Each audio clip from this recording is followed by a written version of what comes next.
여러분, 시바이누 차트 보면서 하루에 몇 번이나 한숨 쉬시나요? 이번엔 오를 것 같은데 하고 기대했다가 다시 떨어지고 이제 바닥인가 싶으면 더 내려가고 그 감정의 롤러코스터 저는 알고 있습니다. 커뮤니티에서는 달까지 간다, 곧 폭등한다 하지만 정작 내 계좌는 빨간 숫자뿐이죠. 내가 잘못 선택한 건가? 그냥 비트코인 살걸 후회도 들고, 하지만 여기서 포기하면 또 똑같습니다. 도지코인 놓치고 비트코인 초기 놓치고 그때마다 그때 살걸 하고 후회만 했던 것처럼 시바이누 지금 망설이고 계신 분들이 많을 겁니다. 지금이 마지막 기회라면 시바이누가 왜 1달러까지 갈 수밖에 없는지 정확한 매수 타이밍과 매도 타이밍을 알 수 있다면 그거에 대해 확실하게 알려드릴게요. 이제는 우리가 흔히 밈코인, 그리고 아직도 단순히 장난 취급받는 이 시바이누라는 코인에 대해 왜 주목해야 하는지, 그리고 특히나 40대, 50대, 60대 투자자분들이 왜 이 코인을 눈여겨봐야 하는지, 그리고 트럼프와 연준이 왜 시바이누를 주시할 수밖에 없고 그 영향이 시바이누를 어떻게 바꿀지에 대해 아주 쉽게 설명해 드리겠습니다. 여러분, 현재 사회 살아가시기 어떤가요? 은행 이자는 3%, 부동산 금리의 압박, 물가는 연평균 2에서 7%가량 상승하고 성장이 더뎌지는 고물가, 저성장 시대에 살고 있습니다. 현재는 우량주로 취급받는 삼성전자도 놓쳤고 애플도 놓치고 닷컴 버블도 놓쳤습니다. 그럼 도지나 시바이누의 급등 시기에는 어떠셨나요? 많이들 놓쳤고 많이들 슬퍼하셨습니다. 그래서 우리는 늘 새로운 기회를 찾았고 바로 지금 시바이누가 어떤 기술적, 정량적 지표에 의해 왜 반등 가능성이 있는지, 그리고 트럼프와 연준이 왜 관심을 가질 수밖에 없고 그 관심이 어떤 효과를 가져올지 얘기해보도록 하겠습니다. 우선 시바이누의 최근 동향부터 파악을 한번 해봐야겠죠. 과거 폭등, 그리고 밈코인 시총 2위라는 위상과는 다르게 최근에는 부진한 흐름을 이어가고 있습니다. 하지만 그럼에도 꾸준히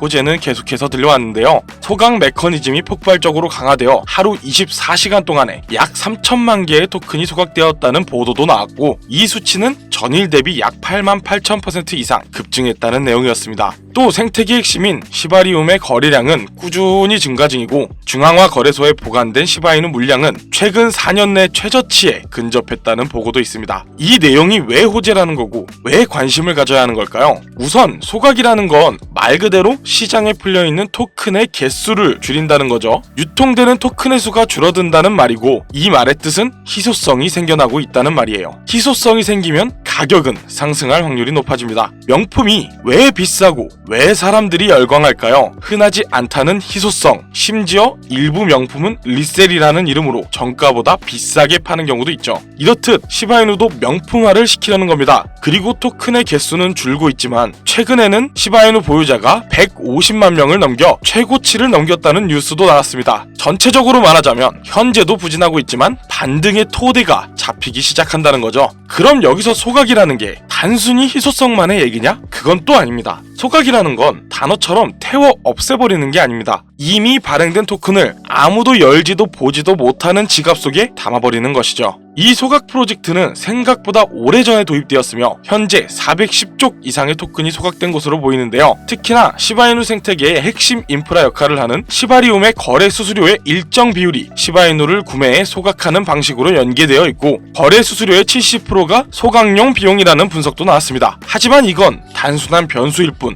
무조건적으로 가격이 오른다는 보장은 없습니다. 수요 공급 외에도 기술적 측면의 상승 가능성이 있는데 현재 핵심 지지선을 형성하고 있는 구간입니다. 이러한 전망은 공급 축소, 생태계 활성화, 기술적 구조가 맞물릴 시 가능하다는 가정을 기반으로 해 왜 트럼프와 연준이 시바이누에 관심을 가질 수밖에 없는지 조금 더 넓은 시야에서 경제, 정치, 금융 매크로 관점에서 연결해 보도록 하겠습니다. 트럼프 대통령과 트럼프 계열 정치권은 아무래도 대중과 대중문화, 소셜미디어 기반 움직임을 굉장히 잘 활용하는데요. 특히나 커뮤니티의 힘이 기반인 시바이누와 같은 밈코인의 특성과 굉장히 비슷하죠. 따라서 대중의 관심 미디어에 조명을 받기 쉬운데요. 또한 트럼프는 기성금융권과 핵심 금융 구도의 상징이기도 합니다. 시바이누 같은 코인이 기존 금융권의 틀을 흔드는 변수가 될 수 있다는 점이 정치적 메시지와 결합이 될 수도 있죠. 예를 들어 만약 트럼프가 암호화폐를 미국인들의 새로운 자산 독립 수단으로 포지셔닝 러닝한다면 시바이누처럼 공급은 많지만 반대로 소각과 신생 네트워크 활성화로 재점화되는 코인이 아주 좋은 사례가 될 수도 있다는 얘긴 거예요. 연준은 기본적으로 통화 정책을 담당하고 있고 특히나 금리 유동성 인플레이션을 관리합니다. 우리 세대가 겪는 저금리 고물가 성장 부진이 바로 이 연준의 정책 대상이라는 거예요. 암호화폐 시장 전체가 달러 주도 금융체계 외의 자산으로 여겨지는데 시바이누도 그중 하나인 거죠. 연준 입장에선 이 암호화폐는 새로운 금융체계의 변수이며 규제, 감시, 통화유통 측면에서는 관심 대상이 될 수밖에 없는 겁니다. 특히 시바이누처럼 소각을 통한 공급 축소 메커니즘과 생태계 활성화 흐름은 디플레이션 자산 혹은 탈중앙 금융 속성을 지니는데요. 당연히 연준의 입장에선 장기적으로 달러 패권의 자산 흐름 유동성을 경계해야 하고 이런 코인의 움직임 역시 관심 대상이 되는 거죠. 말이 좀 어려울 수 있습니다. 쉽게 설명하면 금리와 금융 시스템의 안전성을 유지하는 연준은 기관을 벗어나려는 탈중앙화 시스템과 규제를 벗어난 움직임 그리고 공급 축소와 네트워크 활성화 같은 이슈가 몰리면 대중은 놓쳤던 기회라고 생각하고 인식이 몰릴 것이고 이 흐름이 커지면 금융 당국의 제도권이 개입하거나 관심을 갖게 된다는 말인 거죠. 그래서 트럼프와 연준 모두 이 시바이누라는 기회의 상징, 규제의 변수라는 양면을 서로 보게 되는 겁니다. 그럼 이게 우리에게 무슨 의미가 있느냐? 현재 사회를 볼게요. 적금 모아서 집 산다라는 말 현재 시대에 가능할까요? 그러면 정년은 60이고 기대수명은 90살 가까이 됩니다. 노후에 식대를 10,000원만 잡고 기대수명까지만 계산해도 3억이 넘는 돈이 필요하다는 얘긴 거예요. 이것 또한 물가가 변하지 않는다는 기준의 계산법이고 우리는 계속해서 노후 걱정을 놓을 수 없고 그렇게 여러분들은 이 영상을 시청 중이신 거겠죠. 시바이누 같은 암호화폐 아마도 투자자산 중에서 제일 리스크가 큰 투자자산일 겁니다. 동시에 기존 금융체계의 틀 밖에서 움직이는 가능성이라는 측면이 있죠. 특히 현재처럼 공급량은 줄되 보유자는 많아지고 시바이누 개발진들이 꾸준히 노력하고 심지어 미국의 대형 자산운용사 티로우 프라이스는 SEC에 ETF 신청을 넣으며 1차 편입 리스트에 시바이누의 이름이 편입되어 있어 제도권의 힘이라는 기대까지 활성화되는 상태라면 우리가 올라탈 수 있는 새로운 물결이 될 수 있다는 기대감이 생깁니다. 그리고 40대부터 60대 투자자분들에게 제일 익숙한 투자 심리가 바로 희소성이죠. 금이나 부동산이 희소성으로 인해 가치가 상승하고 그것에 투자하는 방식이 굉장히 익숙하실 겁니다. 그리고 시바이누의 소각 메커니즘은 이 희소성을 근간으로 두고 있습니다. 강남의 아파트 공급이 제한된다면 가격이 자연스레 상승하는 것과 같은 겁니다. 여러분들이 투자를 할 때 가장 중요한 것은 장기 모멘텀 그리고 리스크 대비 보상이죠. 진부한 말이지만 시바이누는 하이리스크 하이리턴의 자산들과는 다릅니다. 시바이누는 현재 생태계 안에서 공급 축소, 네트워크 활성화, 거래소 보유량 감소, 거기에 ETF 편입 기대감으로 제도권의 힘을 받는 기대감까지 이 모든 것이 맞물릴 경우 단기 반등뿐 아닌 중장기적으로 흐름이 전환될 수 있다는 얘긴 거예요. 트럼프는 계속해서 친암호화폐 정책과 금융체계의 개편을 말합니다. 시바이누처럼 대중 참여형 코인은 이런 메시지와 연계되기가 쉽죠. 그리고 연준은 금리나 유동성의 확대, 인플레이션 대응 방안 등을 발표하고 그때마다 코인 시장 전체가 반응을 하고 있습니다. 또한 연준이 암호화폐 반대쪽의 자리에서 서서히 중립으로 그리고 찬성의 자리로 넘어오고 있습니다. 통화 정책의 달러 지수, 인플레이션 수치, 금융 안정성 보고서 등을 예의주시할 필요가 있습니다. 마치 우리가 부동산 투자를 할 때 한국은행 기준금리 발표를 예의주시하는 것과 같은 맥락으로 말이죠. 물론 현재 시바이누 횡보하고 하락도 했습니다. 하지만 꾸준히 상승 중인 소각, 생태계의 활성화, 거기에 보유량 증가 및 ETF로 인한 제도권의 힘까지 계속된 호재가 꾸준히 발생 중이고 소각이라는 희소성 부각, ETF라는 제도권의 힘은 투자 논리에서 매우 중요한 내용이라는 사실 모두가 알고 계실 겁니다. 도지가 상승할 때, 시바이누가 급등할 때 우리는 이미 많은 기회를 놓쳐왔습니다. 이제는 시바이누가 다시금 변곡점에 놓였고 변화의 시발점입니다. 그리고 우리 모두가 다같이 이 시작점에 서 있기를 바라는 마음으로 이 영상을 제작했습니다. 내 노후는 괜찮을까? 주변엔 벌었다는 얘기가 많던데 나는 왜?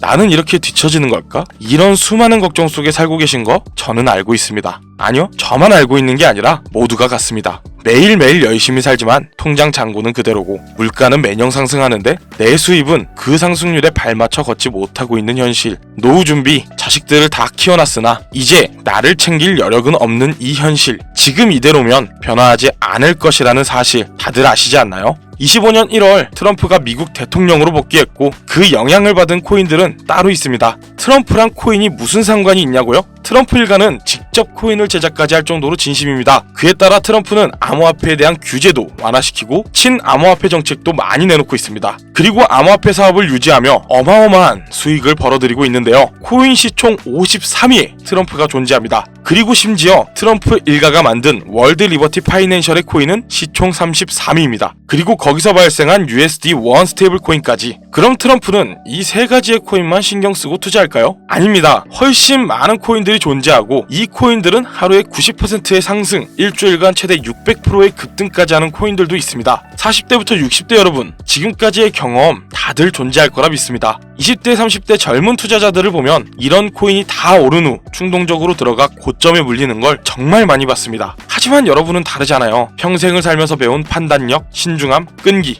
그게 바로 투자 성공의 덕목입니다. 저는 이렇게 시장을 반복하여 돌려보고 현재 미국과 트럼프 연준까지 시장에 대한 관계성을 검토하고 정보를 구해냈습니다. 이런 정보 대중들은 모르고 있고 큰 유튜버들이나 방송 매체에서 다루지 않은 지금이 타이밍입니다. 영상 하단 설명란을 통해 신청 주시거나 제가 지금 화면에 띄워드릴 제 개인 번호 010-2731-9655 이 번호로 노후라고 두 글자만 문자로 보내주세요. 제가 미국과 트럼프, 연준과 시장의 관계성까지 정리해 심도 있게 고른 이 코인과 정보 그리고 예상 시나리오까지 여러분들께 무료로 안내해드립니다. 왜 영상이 아닌 이렇게 공개하냐고요? 저는 뜻이 맞는 사람들과 함께하고 싶습니다. 아무나, 모든 사람들 이런 관점이 아니라 지금 이 영상을 보고 있고 미래를 걱정하며 성공 의지가 있는 사람들과요. 문자 보내는데 10초 혹은 신청하는데 1분입니다. 저희 같이 이 금융시장을 살아나가고 싶습니다. 나중에 해야지 생각하면 이 영상, 이 코인 아마 잊혀질 겁니다. 시간이 흐른 후 제가 다시금 이 정보, 이 코인을 얘기하며 얼만큼 상승했는지 보여드리면 그때야 기억을 되짚고 후회하실 겁니다. 지금까지 김우석이었고 긴 영상 시청해주셔서 감사합니다.